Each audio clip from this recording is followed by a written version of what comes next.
استنى، هقولك على حاجة. تعرف مين أسوأ شخص ممكن تقابله في حياتك؟ أسوأ شخص ممكن تقابله في حياتك مش الخاين ولا الكذاب ولا الحرامي ولا اللي بيعمل ذنوب كتيرة ولا أي شيء من الحاجات دي كلها. أسوأ شخص ممكن تقابله في حياتك هو الإنسان أبو وشين، المنافق. بيبقى بيجتمع فيه كل الصفات دي. ابو وشين بيكذب، بينافق، ممكن يعمل اي حاجه، ممكن يقلب عليك الترابيزه ويطلعك انت اللي غلطان.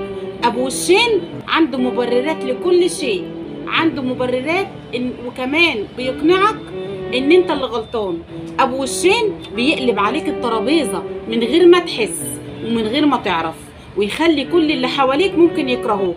ابو وشين المنافق بيخلي الناس كلها تحس ان انت اللي غلطان مش هو اللي غلطان، لانه بيقدر يقنع الناس كويس قوي بكل اللي بيعمله.